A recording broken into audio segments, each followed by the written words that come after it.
Hello friends, நான் கிருத்திகா ஆனந்த் பேசுகிறேங்க. ஆனந்தம் யூடியூப் சேனலுக்கு உங்களை அன்போடு வரவேற்கிறேன். ஓகே, இப்போ நம்ம டிப்ஸ் ஃபார் நீட் 2024 நம்ம பார்க்க போகிறோம். ரொம்ப ரொம்ப முக்கியமான விஷயங்கள் ஒரு 5 அதை மட்டும் நம்ம இப்போ பார்க்க போகிறோம். உங்கள் எல்லாருக்குமே நீங்கள் எல்லாருமே இப்போ ப்ரிப்பேர் பண்ணிட்டுருப்பீங்க. You are very aware that 5th May 2024 நமக்கு நீட் எக்ஸாம். நமக்கு இப்போ பார்த்திங்கன்னா 12 நாள் 12 days மட்டும்தான் இருக்குது May 5th.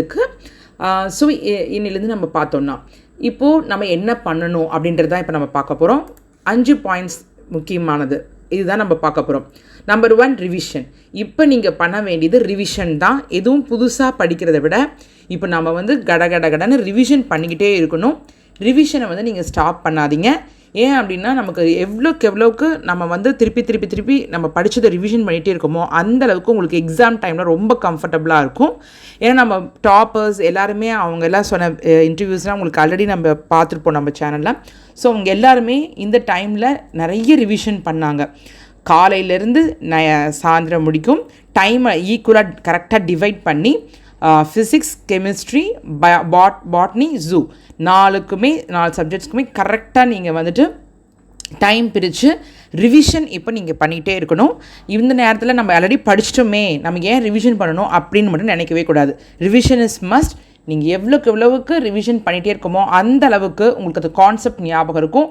ஃபார்முலாஸ் தினமுமே கவர் பண்ணிகிட்டே இருங்க. ஃபிசிக்ஸ் ஃபார்முலாவாகட்டும், ஃபிசிக்கல் கெமிஸ்ட்ரியில் இருக்கக்கூடிய ஃபார்முலாகட்டும். ஸோ நல்ல ஃபார்முலாவை டெய்லி பாருங்கள்.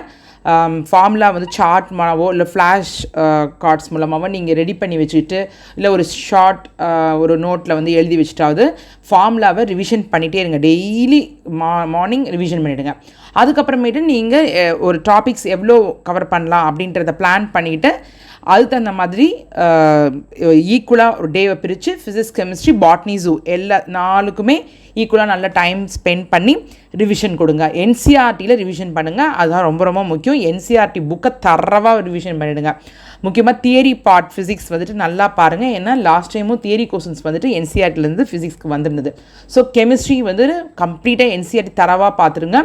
Botany, zoo NCERT line by line டயக்ராம்லேருந்து டேபிள்லேருந்து லேபிள்ஸ் கொண்டு எல்லாமே தரவாக பார்த்துருங்க. அதுக்குள்ளே இருக்கக்கூடிய எல்லா ப்ளூ பாக்ஸஸும் ஒரு தடவை பார்த்துருங்க. என்சிஆர்டி கொஸ்டின்ஸ் பேக்கில் இருந்ததுன்னா அதை ஒரு தடவை பார்த்துட்டு ரிவிஷன் பண்ணிகிட்டே இருங்க. ஓகே, புதுசாக இப்போ படிக்கிறத விட ஆல்ரெடி படித்ததை ரிவிஷன் பண்ணுறது நமக்கு ரொம்ப பெட்டர். ஓகே, அடுத்தது மார்க் டெஸ்ட். இது 2வது முக்கியமான விஷயம். மார்க் டெஸ்ட் நம்ம இப்போ எழுதி பார்க்கணும். ஏன் அப்படின்னா அந்த 3 hours to 3 hours 20 minutes அப்படிங்கிறது நம்ம 3 hours வச்சுக்கிறது நல்லது.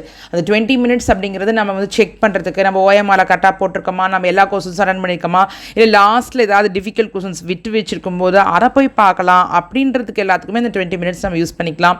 அது மட்டும் இல்லாமல் நம்மளுடைய சில இந்த எக்ஸாம் ஹாலில் நமக்கு தேவைப்படலாம்.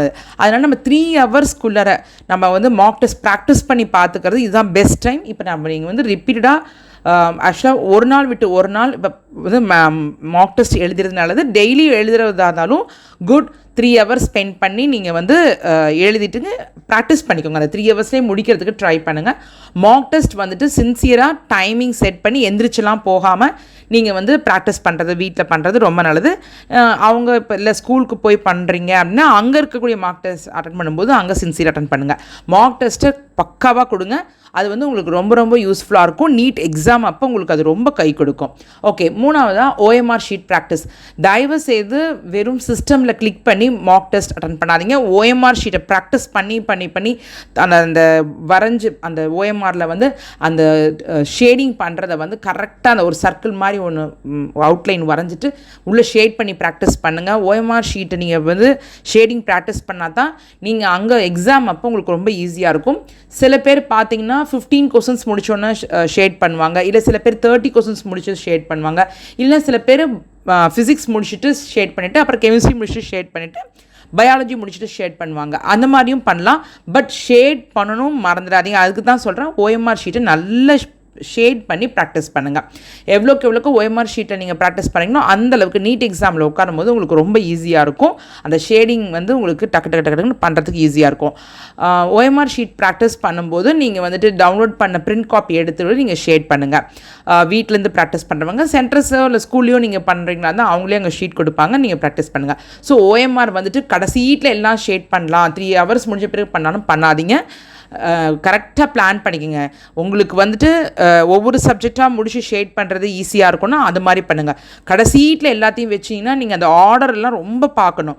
ஸோ இதுவே நீங்கள் வந்து கொஞ்சம் ஸ்டார்டிங்லேயே நல்லா தெரிஞ்ச கொஷின்ஸ்க்கு நீங்கள் கரெக்டாக கொஷின் நம்பரை பார்த்து OMRல ஆன்சருடைய நம்பர் என்னன்றதை பார்த்து கரெக்டாக ஷேட் பண்ணுங்கள். ஸோ அந்த ப்ராக்டிஸ் கொண்டு வந்துடுங்க. அதே மாதிரி OMR ஷீட்டில் வந்து அங்கே நீங்கள் ஃபில் பண்ண வேண்டிய சில ரோல் நம்பர்ஸ் ஆகட்டும், இந்த இதெல்லாத்தையும் நீங்கள் வந்து ஃபில் பண்ண வேண்டியது இருக்கும் இல்லையா, அதையும் இப்போவே இந்த OMR ஷீட், இந்த மாடல் OMR ஷீட்டில் ப்ராக்டிஸ் பண்ணிக்கோங்க. ஓகே, 4வது டைம் மேனேஜ்மெண்ட். இந்த டைம் மேனேஜ்மெண்ட் பார்த்தீங்கன்னா 2 இதுக்கும் பார்க்கணும். ஒன்று இப்போ நமக்கு இருக்கக்கூடிய 12 நாளை மேனேஜ் பண்ணுறது, இன்னொன்று டெஸ்ட் வந்து டைம் மேனேஜ்மெண்ட். ஸோ இப்போ இருக்க 12 நாளை நீங்கள் ரிவிஷனுக்கும் சரி மார்க் டெஸ்ட்டுக்கும் சரி நீங்கள் ஈக்குவலாக டைமை வந்து பார்த்து டெய்லி வந்து ஒரு மார்க் டெஸ்ட் எழுதுறது ரொம்ப நல்லது. இல்லை ஒரு நாள் விட்டு ஒரு நாள்ன்றனாலும் ஓகே, பட் மார்க் டெஸ்ட் எழுதுறதுக்கு டைம் மேனேஜ்மெண்ட் பண்ணுங்கள். மார்க் டெஸ்ட் முடித்தோடனே எரர் என்னென்னலாம் பண்ணியிருக்கீங்க, என்னெல்லாம் எரர் வந்து நீங்கள் வந்து அவாய்ட் பண்ணியிருக்கலாம், சரி ஏன் இந்த எரர் வந்தது, அதுக்கு ஃபார்முலா நம்ம படிக்காமல் இருக்கோமா, இல்லை ஏதாவது ரிவிஷனில் ஏதாவது பிரச்சனைன்னு உங்களுக்கு உடனே தெரியும். ஸோ அதனால் அதுக்கு நீங்கள் பிளான் பண்ணிக்கிங்க. அந்த எக்ஸாம் முடித்தோடனே மார்க் டெஸ்ட் முடித்தோடனே நீங்கள் கரெக்ட் பண்ணி பார்த்துட்டு அந்த எரரை பார்த்துட்டு அப்புறம் உங்கள் ரிவிஷனை வந்து தகுந்த மாதிரி வச்சுக்கோங்க. சில ஏரியாலாம் உங்களுக்கு வந்துட்டு ரிவிஷன் பண்ணாமல் நீங்கள் வந்து சரி படிச்சிருக்கோன்னு சொல்லி விட்டுருப்பீங்க. அதெல்லாம் இந்த டெஸ்ட் எழுதி முடித்தோடனே வரக்கூடிய எரர் ரிப்போர்ட் நீங்கள் பண்ணும்போது மிஸ்டேக்ஸ் எல்லாத்தையும் பார்க்கும்போது உங்களுக்கு ரிவிஷன் வந்துட்டு பிளான் பண்ணுறதுக்கு ஈஸியாக இருக்கும். இது ஒரு டைம் மேனேஜ்மெண்ட். இன்னொன்று exam time management. Exam time மேனேஜ்மெண்ட்ங்கிறது நீங்கள் மார்க் டெஸ்ட்லேயே உங்களுக்கு நீங்கள் வந்து அது கொண்டு வரணும். அந்த 3 ஹவர்ஸ்க்குள்ளே நான் முடிக்கணும், கரெக்டாக ஃபிசிக்ஸ் கெமிஸ்ட்ரி பாட்னி ஜூ வச்சு நான் கரெக்டாக வந்து முடிக்கணும். அதாவது பயாலஜிக்கு வந்துட்டு 90 கொஸ்டின்ஸ் இருக்கிற போது நீங்கள் வந்துட்டு கரெக்டாக அந்த டைம் மேனேஜ்மெண்ட் பண்ணுங்கள். ஸோ சாய்ஸ் உங்களுக்கு இருக்குது இல்லையா, ஸோ சாய்ஸை நீங்கள் வந்து கரெக்டாக நல்லா ஸ்மார்ட்டாக இது பண்ணணும். ஸோ அதனால் நீங்கள் வந்துட்டு அதுக்கு தகுந்த மாதிரி பண்ணுங்கள். ஃபிசிக்ஸில் நீங்கள் 50க்கு 45 செலக்ட் பண்ணணும், கெமிஸ்ட்ரிக்கும் அதே மாதிரி 50க்கு 45. ஸோ நீங்கள் இது எல்லாத்தையும் கரெக்டாக அந்த டைம் மேனேஜ்மெண்ட்டை நீங்கள் பண்ணுற மாதிரி இருக்கணும். ரொம்ப ஒரு கொஸ்டினுக்கு ரொம்ப நேரம் டைம் எடுத்துட்டோம்னா நம்ம டைம் வந்து ரொம்ப ஷார்ட் ஆகிடும். ஸோ ஃபிசிக்ஸ்க்கு இவ்வளோ நேரத்தில் முடிக்கணும். ஒருத்தருக்கும் கம்ஃபர்ட் ஜோன் இருக்கும். சில பேர் ஃபிசிக்ஸ் சீக்கிரம் முடிப்பாங்க, அதுக்கப்புறம் கெமிஸ்ட்ரி எடுத்து கொஞ்சம் பயாலஜி கொஞ்சம் டைம் எடுப்பாங்க. சில பேர் வந்து பயாலஜி ரொம்ப சீக்கிரம் முடிச்சுட்டு கெமிஸ்ட்ரி முடிச்சு ஃபிசிக்ஸ்க்கு கொஞ்சம் டைம் எடுத்து பண்ணுவாங்க. ஸோ இது உங்களோட கம்ஃபர்ட் ஜோன் பார்த்துக்கோங்க. அடுத்தது நீட் எக்ஸாம் அப்போ எது ஈஸியாக வரும் எது டஃபாக வரும்னு நம்மளால் சொல்ல முடியாது. ஒரு சமயம் கெமிஸ்ட்ரி டஃபாக வரலாம், ஒரு சமயம் ஃபிசிக்ஸ் டஃபாக வரலாம், இல்லை ஒரு சமயம் பயாலஜி டஃபாக வரலாம். எதுவாக இருந்தாலும் பரவாயில்ல, நம்ம வந்து டைமை கரெக்டாக மேனேஜ் பண்ணி ஓரளவுக்கு கடகடன்னு நம்ம முடிக்கிறதுக்கு பார்க்கணும். அந்த 3 ஹவர்ஸ்குள்ளே நீங்கள் பிளான் பண்ணி முடிச்சிட்டிங்கன்னா அந்த 20 மினிட்ஸ் வந்து உங்களுக்கு அந்த ஷேடிங் நீங்கள் கரெக்டாக பண்ணுறதுக்கு ப்ளஸ் அந்த ஷேட் பண்ணதெல்லாம் கரெக்டாக இருக்கா, நீங்கள் எந்த கொஸ்டின்ஸும் தப்பாக பண்ணல அப்படின்றதுக்கெல்லாம் அந்த செக் பண்ணுறதுக்கு உங்களுக்கு ரொம்ப யூஸ்ஃபுல்லாக இருக்கும். அது மட்டும் இல்லாமல் OMR ஷீட்டில் நீங்கள் அந்த கரெக்டான உங்களுடைய அந்த ரோல் நம்பர் மற்றதெல்லாமே போட்டுறீங்களான்னு பார்க்குறதுக்கு, அப்புறம் ரொம்ப டிஃபிகல்ட்டான கொஸ்டின்ஸ் ஏதாவது நீங்கள் விட்டு வச்சிருந்தீங்க அதை பண்ணுறதுக்கு எல்லாத்துக்குமே உங்களுக்கு அந்த 20 மினிட்ஸ் நீங்கள் மேனேஜ் பண்ணிக்கலாம். ஸோ இதனால் டைம் மேனேஜ்மெண்ட் ஆல் ஓவர் பாருங்கள். அதுக்கப்புறம் முக்கியமானது ஹெல்த். இந்த நேரத்தில் தயவு செய்து ரொம்ப ரொம்ப ரொம்ப ஹெல்த்துக்கு கேர் கொடுங்க. நல்லா தூங்குங்க, கரெக்டான time 7 to 8 hours good sleep இருக்கணும். ஏன்னா நீட் நெருங்க உங்களுக்கு நல்ல தூக்கம் இருக்கணும். அதுக்கப்புறம் அந்த 2 o'clock அந்த டைம்லேருந்து அந்த 5:20 2 to 5:20 அந்த நீட் எக்ஸாம் டைம் அப்போ தயவுசெய்து வந்துட்டு தூங்காதீங்க. மற்ற நைட்டு நல்லா தூங்குங்க, காலையில் நல்லா ப்ரிப்பேர் பண்ணுங்கள். அந்த 2 to 5:20 டைமில் வந்துட்டு நீங்கள் வந்து ஆக்டிவாக இருக்க பாருங்கள். அந்த டைமில் உங்கள் மார்க் டெஸ்ட்லாம் ப்ராக்டிஸ் வச்சுக்கோங்க. ஸோ தட் உங்கள் ஸ்லீப் ஹெல்த்தும் வந்து கரெக்டாக மெயின்டைன் ஆகிற மாதிரி பார்த்துக்கோங்க.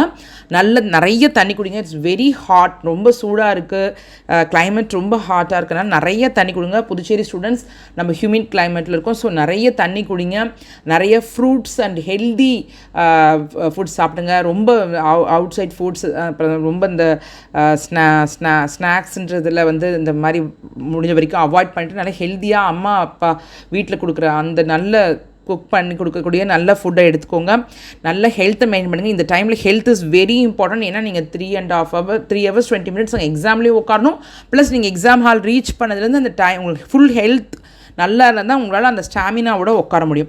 ஸோ இதெல்லாம் பார்த்துக்கோங்க. ஸோ இதுதான் உங்களுக்கு நான் மெயினாக ஷேர் பண்ணணும்னு நினச்சது. ஸோ நல்லா பண்ணுங்கள். All the best. உங்களுக்கு வெற்றி பெற வாழ்த்துக்கள். நல்ல ராக்கிங் பெர்ஃபார்மன்ஸை இந்த வருஷமும் எதிர்பார்க்கணும். நம்ம புதுச்சேரி ஸ்டூடெண்ட்ஸ்க்கும் சரி மற்ற எல்லாருக்குமே ஆல் த பெஸ்ட். நல்லா பண்ணுங்கள். இப்போதுக்கு இந்த 5 பாயிண்ட்ஸை நல்லா ஞாபகம் வச்சுட்டு பண்ணுங்கள். பிளான் பண்ணி நல்லபடியாக வெற்றி அடையணும். All the best. Come out with flying colours. Okay, மீண்டும் நல்ல பயனுள்ள தகவலோடு உங்களை நான் சந்திக்கிறேன். நன்றி, வணக்கம்.